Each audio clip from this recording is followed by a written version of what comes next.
હવે આ ભજનની અંદર પ્રેમલ સાહેબે કીધું છે કે સમજી જા તું ઘેલા મન. આ મરણ તારી માથે.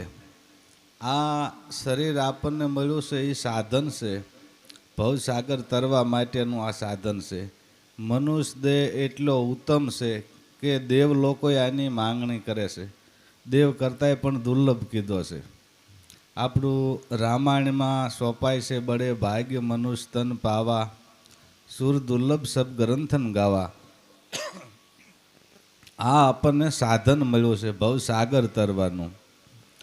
ભવસાગર એવો મોટો વિશાળ છે કે દરિયો તમે ઉડિયામાં બેહીન, કોઈ પૈસાવાળાએ પ્લેનમાં બેહીન તમે હામા પાર જઈ શકો, પણ આ સંસાર સાગર છે, આ મહા મુશ્કેલે તરાય છે.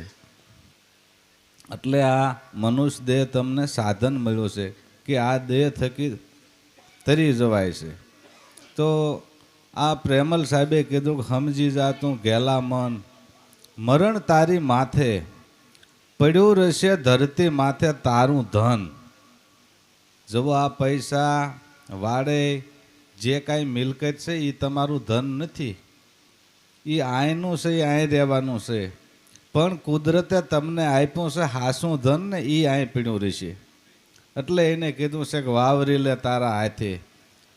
આ ગંગા સતીએ ભજનની રીતના 21,600 કીધા છે કે 21,600 ને કાળ ખાય. આ પ્રાણ તમે ખેંચીને બહાર ફેંકી દો એટલે કાળના મુખમાં જાય છે. હાસું ધન આવડું આ છે. એટલે કીધું કે સુવાસે સુવાસે નામ ભજ, વર્થા સુવાસ મત ખો. આ સુવાસ કી ફીર આવન હોય કે ન હોય. પછી બીજા સંતોએ કીધું ઘડી પલકી ખબર નહીં કરે કાલ કી બાત. જીવ માથે જેમ જમડા ફરે એમ તેતર માથે બાજ. આ અહીંથી ઊભું થઈને ઘરે પૂગે કે ન પૂગે એની આપણને ખાતરી નથી, પણ આપણે તો હાથ જન્મનું યાદ કરીને રાખીએ છીએ હામું કે હજી મારે આ છોકરા નાના છે, આના કામ થઈ જાય પછી. પણ એ પછી એના થઈ જશે ને કાંઈ એના છોકરાને લવલામ લાલચ થાય છે. હા, આ તળિયા વગરનું ભોંયરું છે. એટલે આ ખૂટે એવું નથી. એટલે સંતોએ કીધું છે કે ભાઈ આ શરણ સદગુરુનું લઈ લેવું. એટલે આને કીધું છે પડ્યું રહેશે ધરતી માથે તારું ધન, વાવરી લે તારા હાથે. પછી આની અમૂલ્ય કિંમત છે કે એક શ્વાસ મેં જાત હૈ 3 લોક કા મહેલ, કહના સો કહ દિયા અબ ક્યાં બજાવું ઢોલ. આ સુવાસની એવી કિંમત છે, તમે 3 લોકની સંપત્તિ લૂંટાવી દો ને તો આ એક પળ પાછી નથી આવે એવું. એટલે સંતોએ કીધું ગઈ પળ પાછી ફેર નહીં આવે, મૂરખ મૂંઢ ગમાર. જો આવી ગાળ્યું દીધી છે, પણ આની માથે આપણે વિચાર કરતા નથી. એટલે આને કીધું કરી લે તું તન મનની તોપ. એમાં દયા દારૂ નાખી. જેમ પહેલાંના સમયની અંદર રાજાશાહીની અંદર રાજગઢ હોય કે રાજાના મકાન હોય ને, અહીંયા તોપું રાખતા કે સામેથી કોઈ આવીને આ નગરને લૂંટે ન જાય એની માટે. પણ આપણને તો નિરાતે લૂંટે જાય છે એની ખબર નથી. એટલે સંતોએ કીધું કે બેલીઓ ઉઠો ઉતાવળા થઈ, આ આત્યમ ધન લઈ જશે ખાતર દઈ. નિંદ્રા રાન નથી ધરસકો, આ તો સૂતી સૂક્ષ્મણા થઈ. કે વાલો ને તો વળશે આ વેળાએ, જે તમારી આગળ સમય છે. વાલો તો વળશે આ વેળાએ, નકર ખાતર જાય છે સોર ખાય. હાસું ધન છે ને એ આવડા આ લૂંટી જાય છે. પછી બીજાએ કીધું કે આરે મંદિરિયામાં 4-5 સાગઠા બેઠા કબૂદીના કમાડ દેના, 9ની ટોળે છે બાપા, એકથી નથી તો આવ્યું. હા, એટલે આને કીધું છે કે કરી લે તું તન મનની તોપ. આમાં દયા દારૂ નાખી. જેને ઓળખ્યા આત્યમ રામ, આ ભ્રમણા સર્વે એને ભાંગી. બાકી આ ભ્રમણા ભાંગે એવું નથી. તો મીરાબાઈએ કીધું કે ભાઈ આત્માને ઓળખ્યા વિના રે આ 184 નહીં મટે. આવી ભ્રમણાને ભાંગ્યા વિના રે આ ભવના ફેરા નહીં મટે. 84 લાખ અવની છે, એમાં 21 લાખ ખેલ તમારે જન્મવું મરવું પડે, ત્યારે તમને મનુષ્યનો અવતાર મળ્યો છે. નકર આ અવતારે એમ પાદરો મળે એવો નથી. જો આપણને ઉત્તમ સાધન મળ્યું છે, આપણે મહેનત નથી કરતા. આપણા ઘરે પશુ પંખી છે, હવે એમાંથી મુક્ત થવાની મહેનત કરી રહ્યા છે ને આપણે ઉલટા બંધાવવાની મહેનત કરીએ છીએ. એટલે આને કીધું કે ભાઈ લાગ્યા જેને શબ્દોના બાણ, આને અવર બીજા શું જાણે. વિંધાઈ ગયા તન મન અને પ્રાણ, આ તો ઘાયલ ઘાને વખાણે. જ્યાં લગન આ ઘા ન વાગે. હવે આપણી આગળ તો શું છે, શબ્દના માર્યા મર ગયે, શબ્દે છોડ્યા રાજ. જેણે જેણે શબ્દને વિચાર્યા એના સુધરી ગયા સબકાર. 92 લાખ માળવાનો રાજા હતો, એક શબ્દના ઘાથી આ બધું ત્યાગી દીધું. પણ સંતોએ કીધું છે કે આ મૂકીને તમારે ક્યાંય જવાનું નથી, આમાં રહી તમારી ફરજ છે, ફરજ બજાવતા જાઓ અને આ કરતા જાઓ. એટલે કીધું પ્રેમલ સાહેબે કે લાગ્યા જેને શબ્દના બાણ, આને બીજા શું જાણે. વિંધાઈ ગયા તન મન અને પ્રાણ, આ તો ઘાયલ ઘાને વખાણે. જેને ઘા વાગ્યો હોય એને આની પીડા હોય. આપણને કોઈ પણ કાંઈ કામ કરતા વાગ્યું હોય તો ખબર પૂછવાવાળા આવે, ખબર પૂછે ભાઈ કેવી પીડા થાય, પણ એ વાગ્યું હોય એને પીડા હોય, ખબર પૂછવાવાળા ન હોય. એટલે આને કીધું કે આ શબ્દના ઘા છે. પછી એને કીધું કે લાગી ગઈ જેને ગઢ શિખરની લહેર, જેને વિદે દિશા પ્રાપ્ત કરી હોય એની વાતો કરી છે. લાગી જેને ગઢ શિખરની લહેર, આને બીજા શું જાણે.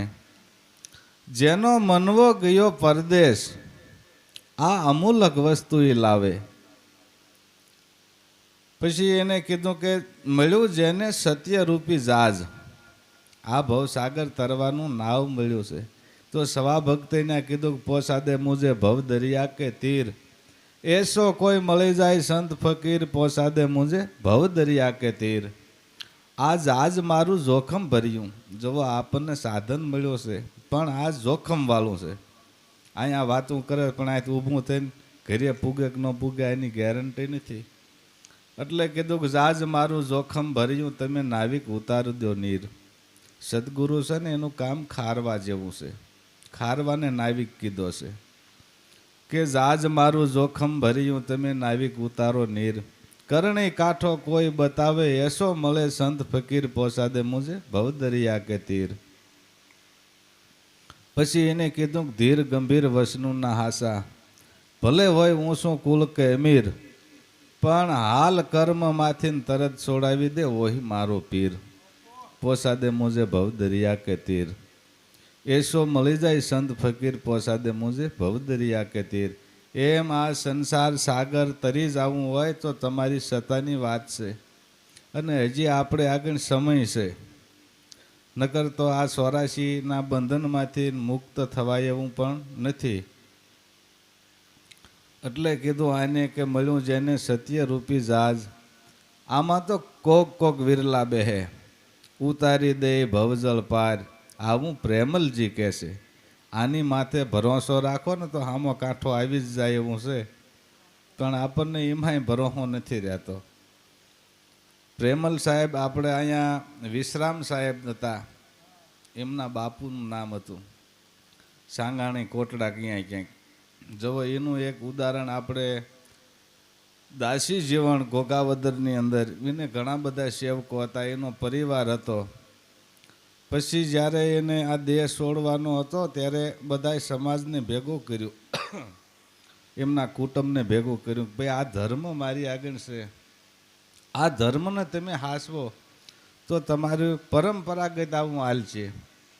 પણ આને કોઈ માનતું નથી કે ભાઈ તું તો કામણ કોંટ્યો છો, તારો આ ધર્મ અમારે લઈને શું કરવો.